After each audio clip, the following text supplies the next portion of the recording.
पहलगाम हल्ल्यानंतर यावेळी भारताने दहशतवाद्यांना धडा शिकवायचा चंग बांधलाय। दहशतवाद्यांना गाडून टाकण्याचा इशारा पंतप्रधान मोदींनी दिलाय। त्याची सुरुवात सुरक्षा दलांनी काश्मीरमधल्या दहशतवाद्यांच्या घरांवर बुलडोजर चालवून केली आहे। दहशतवाद्यांची यादी तयार करून त्यांची घरं जमीनदोस्त केली जात आहेत। पाहूया एक स्पेशल रिपोर्ट।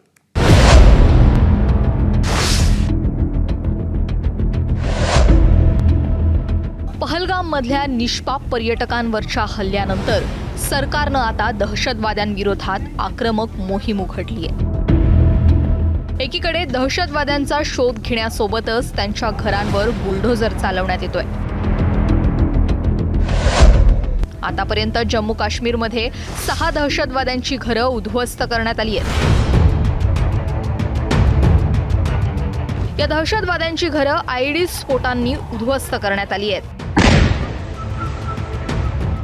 पहलगाम येथे झालेल्या दहशतवादी हल्ल्यानंतर भारत सरकारकडनं आता आक्रमक पावलं ही उचलण्यास सुरुवात झालेली आहे। एकीकडे पाकिस्तानची आर्थिक कोंडी सुरू असतानाच भारतातनं ज्या पद्धतीने दहशतवाद्यांना सहकार्य केलं जातं त्यांची घरं देखील पाडली जात आहेत। जे दहशतवादी होते लष्कर ए तोयबासाठी काम करणाऱ्या एहसान उल हक शेख याचं घर काल रात्री पुलवामा मुनार या ठिकाणी पाडण्यात आलेलं आहे। आपण ही संपूर्णतः परिस्थिती पाहू शकता। IED ब्लास्ट लावून हे संपूर्ण घर उद्ध्वस्त करण्यात आलेलं आहे। मात्र त्यापूर्वी या ठिकाणी तपास यंत्रणाचे अधिकारी आले होते, तपास केला, काही महत्त्वाचे दागेदोरे मिळतात का ते देखील पाहिलं। त्याचबरोबर ती घरातील त्याचे वडील आणि भाऊ या दोघांनाही आता तपास यंत्रणेने ताब्यात घेतलेलं आहे। तर आईला सुरक्षित ठिकाणी हलवून हे संपूर्ण घर जे आहे ते IED ब्लास्ट लावून या ठिकाणी पाडण्यात आल्याचं पाहायला मिळतं। मात्र हा ब्लास्ट इतका गंभीर होता की आजूबाजूची जी घरं आहेत त्यांच्यावर देखील त्याचा परिणाम झाल्याचं आपल्याला पाहायला मिळतंय।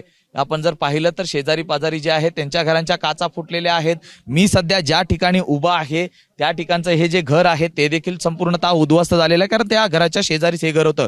मुळात आज या ठिकाणी एक लग्न समारंभ देखील आहे आणि त्यातच झालेल्या या ब्लास्टमुळे तील नागरिक हे देखील आक्रमक झालेले आहेत।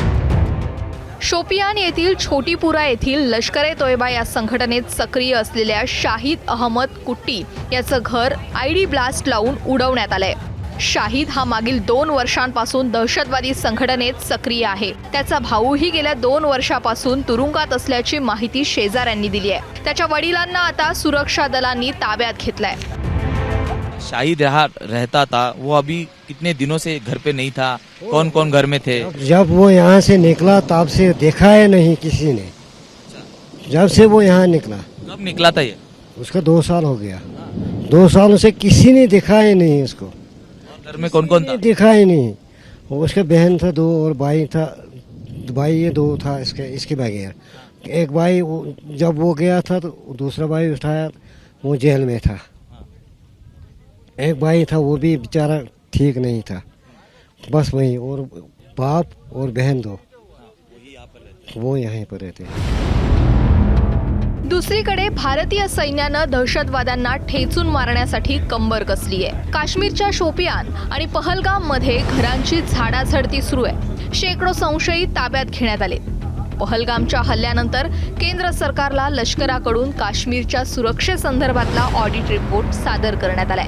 काश्मीरच्या पर्यटन स्थळांवर आता हेलिकॉप्टर, ड्रोन आणि CCTVची नजर राहणार आहे। भारताच्या आक्रमक पवित्र्यामुळे दहशतवादी संघटना TRFची पाचावर धारण बसली आहे। आधी पहलगाम हल्ल्याची जबाबदारी स्वीकारणाऱ्या TRFनं आता जबाबदारी नाकारल्याचं पत्रक जाहीर केलंय।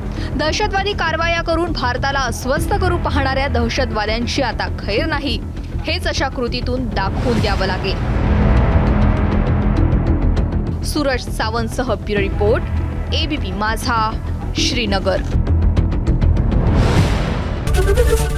ABP माझा, उघडा डोळे बघा नीट।